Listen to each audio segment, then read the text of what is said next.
Hey, paisanos! It's not the Super Mario Bros. Super Show! But it is the 35th anniversary of the iconic Nintendo character and his long line of very successful and very exciting games.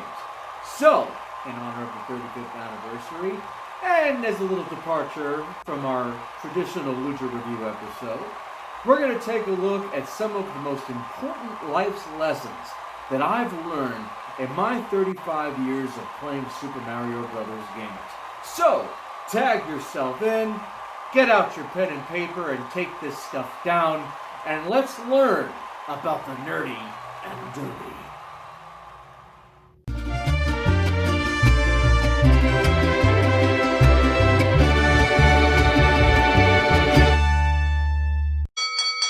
Family and friends mean fuck all.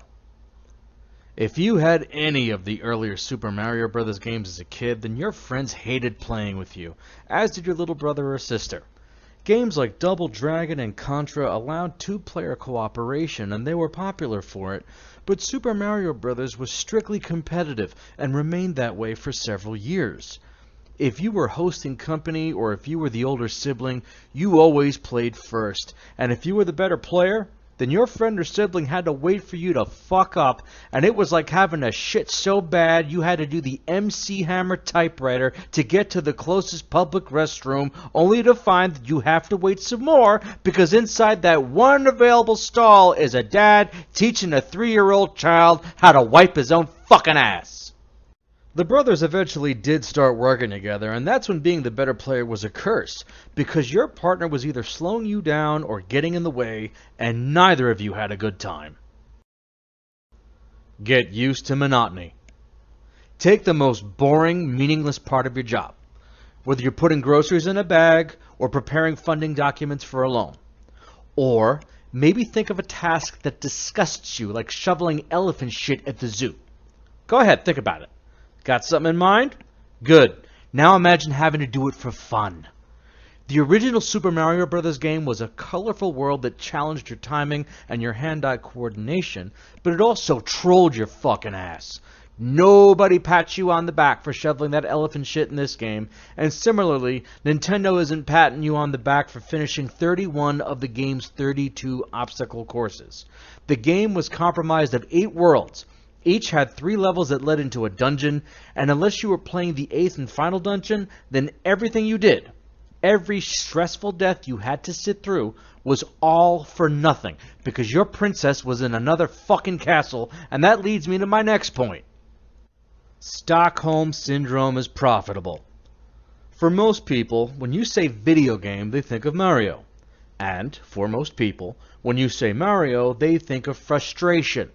Mario games have been torturing us for 35 fucking years. They're responsible for countless busted controllers and holes in walls.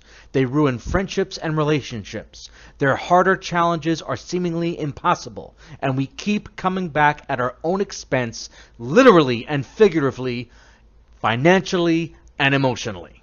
And Nintendo exploits that whenever they can. Want a racing game? Throw Mario in there. People will buy it. Want to sell drugs? Throw Mario in there. People will buy it. Want more guests at Universal Studios theme parks? Throw Mario in there because people will come. And I'm not going to lie. When Nintendo comes to Universal, I'll be there. Be versatile. There's a lot of pride that comes along with mastering a particular skill, but those of us who diversify our portfolios will have more chances to succeed, and Mario wears many hats. He's a plumber. He's a referee. He's a doctor. He's a race car driver. He showed us that versatility is just as important as effort. You might reach your goals if you charge in like a giant bullet bill, but in my experiences, I've learned to be flexible and to try new things, and ultimately, I've been living a much happier life. Devotion. This royal pain in the ass has been getting herself into trouble for 35 years, and this blue-collar hero keeps getting her out. Folks, if you find yourselves romantically involved with a Super Mario player, then you've got a partner who will look past all of your shortcomings and go to hell and back to make you happy. It's what you might call being classically trained, and the Super Mario Brothers are as classic as it gets. Ironically, there is no grade for this week's episode, so for now, class is dismissed. If you can think of any examples of how Mario makes a good life coach, feel free to share them in the comments below. Otherwise, thanks for tagging in, and I'll see you next week.